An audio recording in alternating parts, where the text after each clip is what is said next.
what's up mga kamani magnet? Naririto na naman tayo para sa mga malas na banyo na dapat mong iwasan para naman hindi malasin ang inyong mga buhay. Ang una sa dapat nyong malaman ay ang pwesto ng banyo.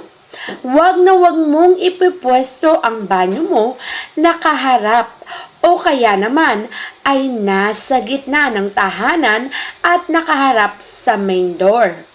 Hindi dapat nangingibabaw ang banyo sa loob ng tahanan. Ang pangingibabaw ng banyo ay sinasabing magbibigay ng isang malaking problema. Dito mo kasi pinaplush ang mga dumi mo sa araw-araw. Ang pagpa-flush gamit ng tubig kung saan ang water element ay dinugre ang pera ay tinatawag na pagkawala o pagkaupos ng blessing sa iyong buhay. Pag madalas mo itong nagagawa at nakaharap ka sa main door o nasa gitna o nangingibabaw ito sa iyong tahanan, mangingibabaw din ang kalungkutan, kamalasan, paghihinagpis at problema mo sa buhay. Kaya naman dapat mong iwasan para maiwasan ang kamalasan. Isa pang bagay na dapat mong pinakaiiwasan ay ang paglalagay ng banyo sa ilalim ng hagdanan.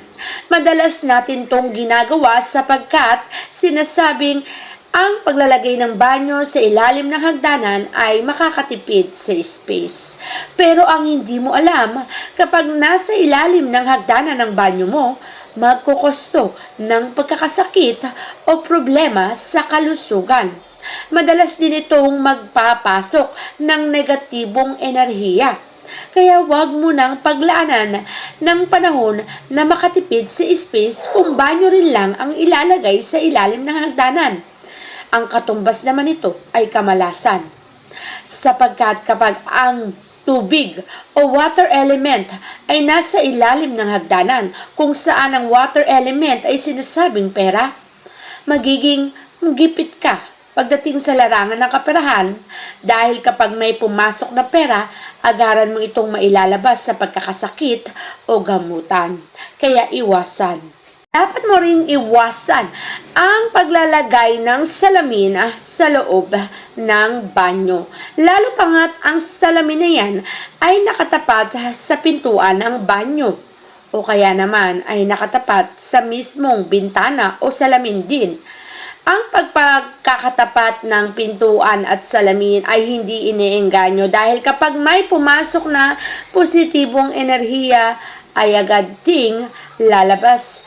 At kung meron namang negatibong enerhiya na pumasok at tumama sa salamin, pagbukas mo ng banyo at sinumang tao yun, sa kanya tumama at nag-flash ang negatibong enerhiya, yung tao na yun ay mamalasin.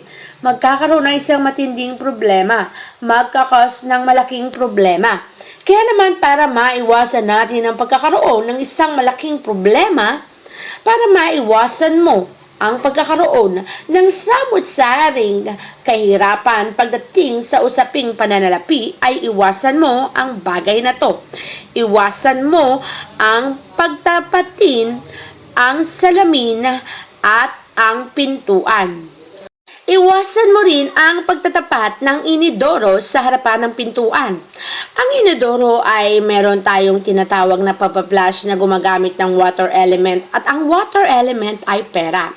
Katumbas ng pera na yan ay pagpasok ng maraming blessing. Kung madalas mo tong pina-flash, para mo na ring i-flash ang pera palayo sa iyong buhay. Lalo pa nga't ang inidoro na yan ay nakatapat sa pintuan, lalabas ang blessing na meron ka sa iyong tahanan. At kapag ang blessing na yan ay lumabas sa iyong tahanan, malaking problema ang iyong kakaharapin sa buhay. Pagdating sa usaping pananalapi, palagi kang nauubusan. Yung bang tipong kahit anong pagsusumikap, marami mang pumapasok na kaperahan sa iyong buhay, agaran din itong nawawala o nauubos sapagkat madalas mo itong napaplush na nakatapat ka pa sa main door o pintuan ng iyong CR. Iwasan mo ang bagay na to para maiwasan din ang kamalasan. Sinasabi ko rin na ang pagtatapat ng inodoro sa pintuan ay hindi maganda. Lalo pa nga't kitang-kita o nabubungaran ito pagbukas mo pa lang ng pintuan. Sinasabi kasing hindi maganda na ang pwesto ng inodoro ay nasa pintuan kamalasan para tinatawag na pagpa-flash din ng swerte, pagpa-flash ng positibong enerhiya at pagpa-flash ng magandang kinabukasan na sana ay meron sa iyong pamilya. Huwag mong hahayaan na ganito ang pwesto ng iyong CR. Huwag mong hahayaan na ang kamalasan ay sumapit sa iyong buhay. Ayaw natin na kamalasan ang mamayani sa iyong tahanan at ayaw din nating mamumblema ka sa iyong buhay. Kaya naman kung ayaw mo mamumblema at ayaw mo ring ganasin ang samot-saring kamalasan, alamin mo ang pwesto na dapat meron sa inodoro. Ang maganda lang naman ay hindi ito nakatapat sa pintuan. Yan lang naman ang dapat mong pakatandaan. Pag tinandaan mo to, ibig sabihin magiging maganda rin ang kinabukasan mo. Siyempre, wag mo ring hahayaan na pagbukas mo ng CR ang mabubungaran ay kusina. Sa kusina natin iniluluto ang mga pagkain kung saan itong tinatawag na abundance and prosperity na ibinibigay sa ating tahanan. Ngunit kapag nakikita ang CR mula sa kusina, madalas din ang pagkakasakit ng pamilya. Pagkaubos at pagkasalat sa pera ay dadanasin mo pa. Kaya naman kung hindi mo maiiwasan na pagbukas mo ng CR ay kusina, mas mainam na lagi itong nakasara. Isara mo lagi ang pintuan o di naman kaya kung makalimutang isara, mas mainam na may kortina. Para na po proteksyonan mo ang prosperity and abundance ay hindi mawala sa tahanan at buhay mo. Sapagkat kapag ito ay nawala sa tahanan at buhay mo, kahirapan at paghihinagpis ang magiging bunga nito. Kaya iwasan mo ang bagay na to. Iwasan mo rin na pagpasok mo sa banyo, mas mataas ang semento. Ibig sabihin, may hagdanan paakyat sa CR o kaya naman ay mas mataas ang CR mula sa sala o kung anumang parte ng bahay yan. Hindi dapat nangingibabaw ang yung CR o banyo. Hindi dapat mas mataas ang CR. Ipantay mo lamang ito sa mga floor ng bahay mo.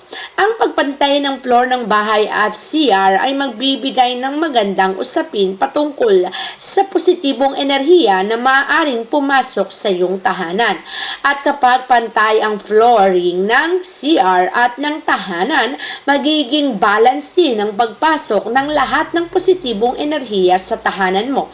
Kaya huwag mong hahayaan na mas mataas ang banyo. Huwag mong hahayaan na mangingibabaw ito para hindi ka malasin sa buhay mo.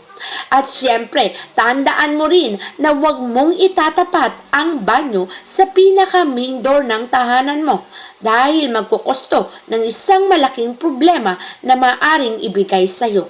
Iwasan mo ang bagay na to para maiwasan mo ang matinding kamalasan na maaring idulot nito sa buhay mo.